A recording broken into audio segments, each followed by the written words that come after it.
Hello, everyone, and welcome to this mini Halo episode. Now, what's a mini Halo? I'm glad you asked.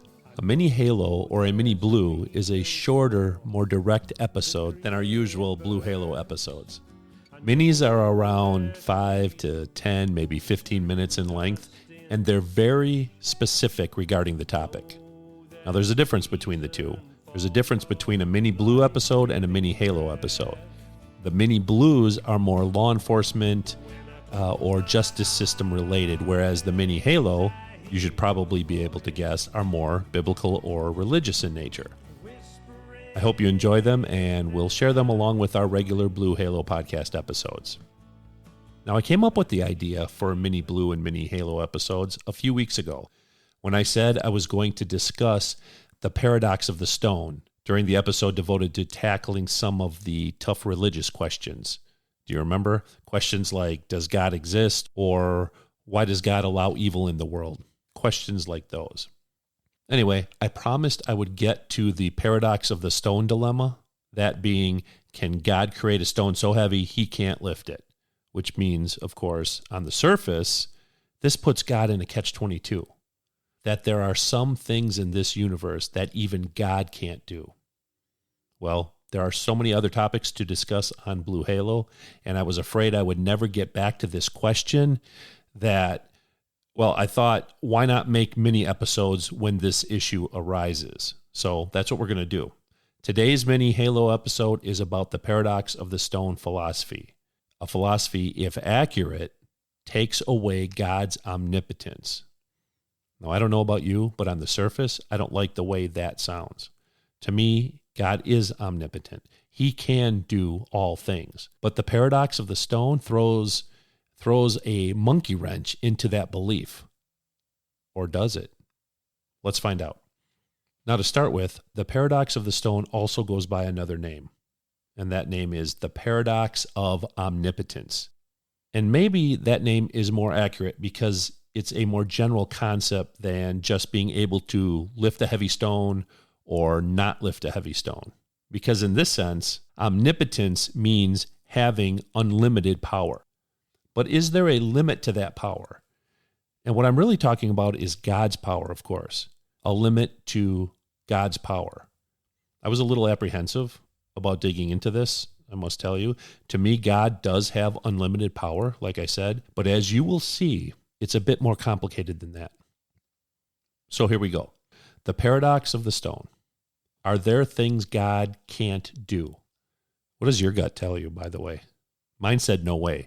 God can do anything. But can he? Or maybe a better question is, should he?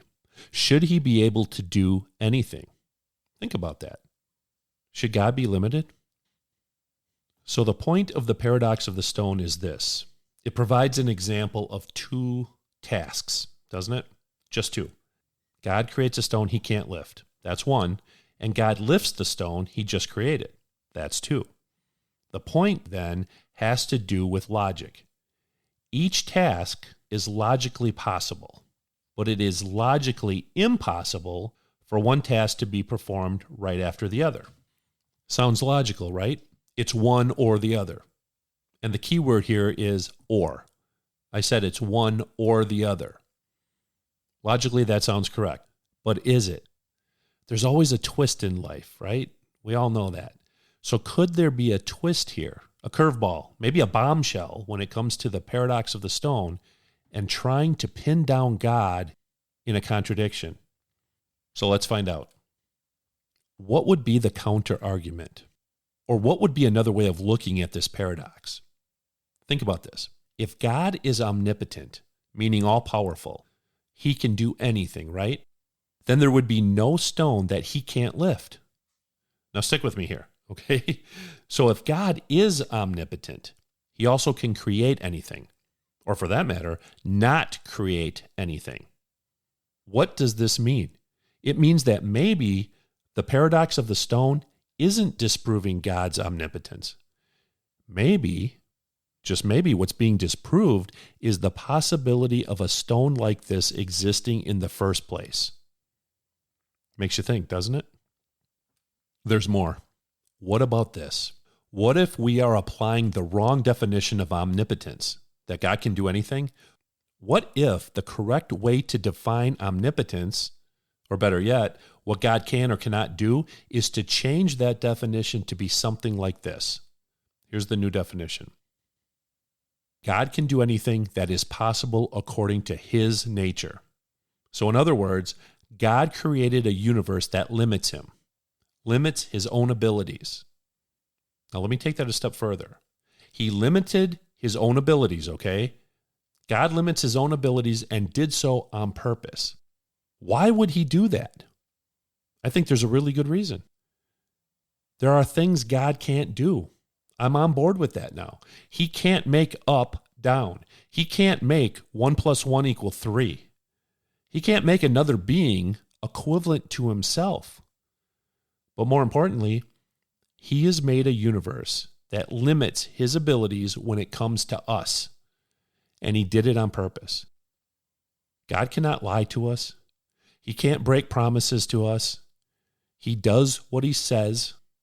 And maybe most importantly, God cannot create a being, us humans, he cannot create us with free will and then deny us the ability to turn on him. God created the best of all possible worlds, one with good and evil and free will. And to do so, that world must limit God's abilities in order for us to have faith and to seek him freely. So there you go. Promise made, promise kept. Do some research on the paradox of the stone if you get some time. It's fascinating.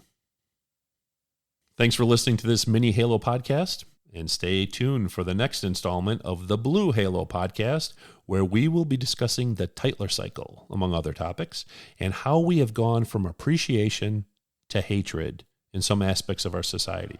So keep listening and send me an email. I'm at bluehalopodcast@gmail.com. That's bluehalopodcast@gmail.com. Take care, everyone. When I close my eyes, I hear your voice whispering